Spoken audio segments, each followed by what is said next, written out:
Hey, what's up everyone? Very fast video for you today because I need your help. I've got a question. I'm hoping you guys will have the answer.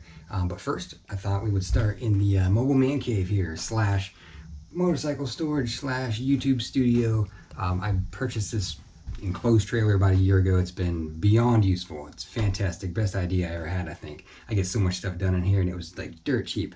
Brand new, titled in my name for like 2,300 bucks, so couldn't beat it. It's 6 feet wide, 12 feet long, not counting the V-nose, which gives me an extra, foot and a half or so of space up there. So lots of room in here, easy for two bikes to be in here. And I've been slowly making upgrades to it, getting it painted, getting the floors done, getting the tracks on the side for when I want to, carry the motorcycles and haul them. I can tie them down.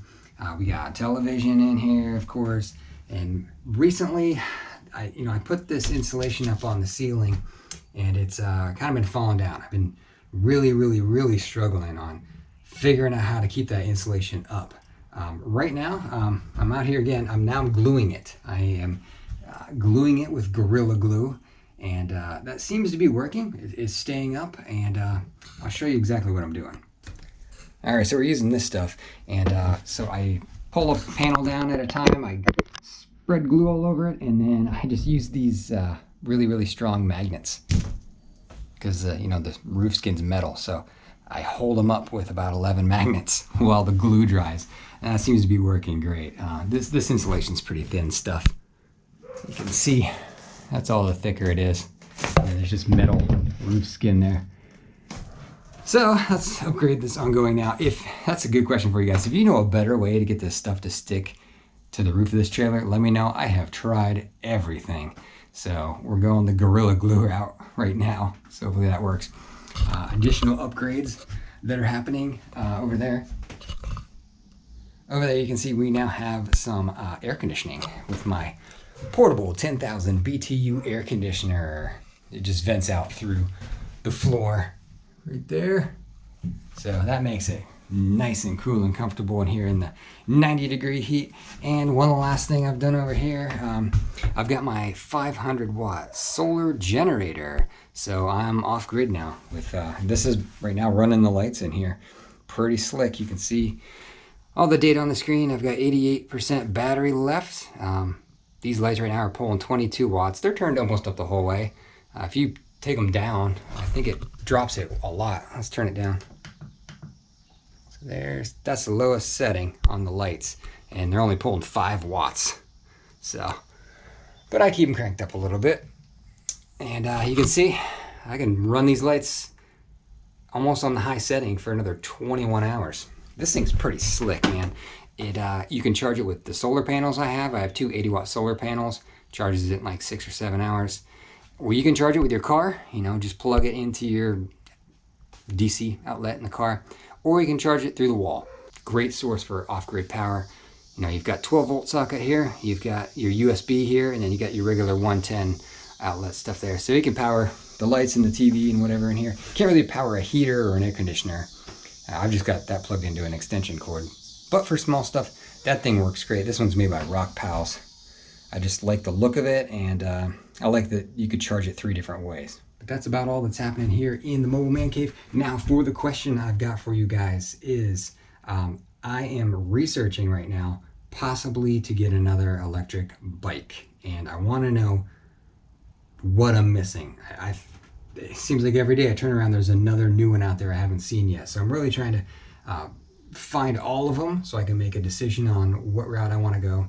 Now let me tell you a couple that I've found that have piqued my interest and that I'm considering. So give me your input. What ones am I missing? And what do you think of these ones? So first off, we've got Onyx. The Onyx bike goes like 60 miles an hour. Looks pretty slick. It's like $4 grand though. The Super 73 R series, Super 73 RX. That looks pretty cool. I like the big fat tires. It's got like 5-inch wide tires on it. I really like fat tires. The Suron X. Another crazy powerful bike. It's like 5,000 watts. What else? The E-Cell Monarch, which is an all-wheel drive mountain bike style e-bike. It's like 1,000 to 1,500 watts, I think. That one's cool. And it's right around 3,500 bucks maybe.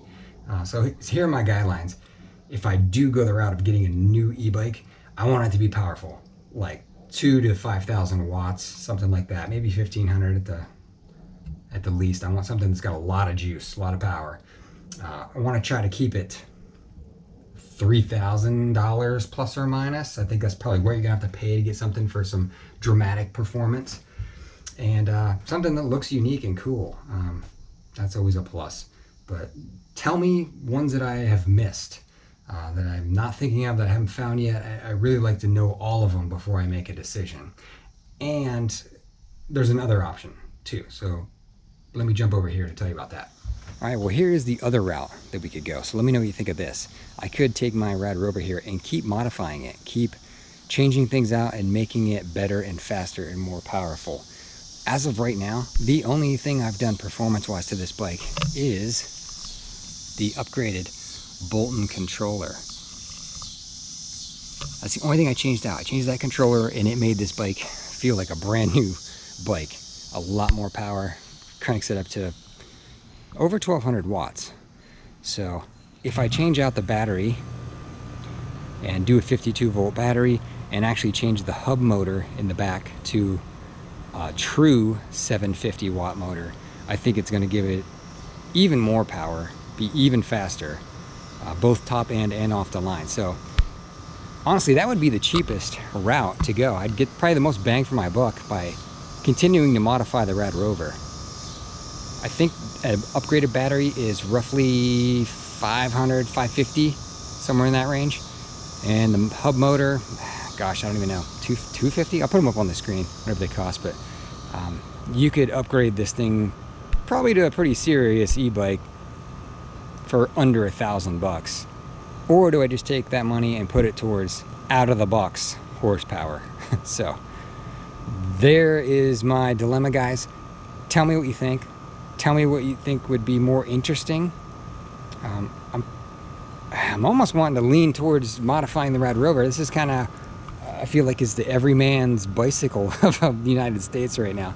I know so many people that have told me they're ordering a Rad Power bike, so I think they've got a really big following, and I think that might be the way to go, to just see, you know, what it takes to really get this thing cranked up to a higher speed. I'm curious to see what you guys know that I don't. What e-bikes are hiding out there? You know, a good power e-bike. I'm talking 2,000 plus watts. What's out there for a reasonable price that I could get into with some performance? Because I'm definitely willing to consider that. But like I said, I'm leaning, I think, right now towards upgrading the Rad Rover. I am not an e-bike builder. I am not a cyclist. I don't ride single track. I'm not a mountain biker at all. I am your average citizen. So I think continuing on with this bike might be the best route, but let me know. That's why I'm putting this video out. Give me some ideas, give me some input. What do you think? Looking forward to your suggestions, comments, and opinions. Let me know. Thanks.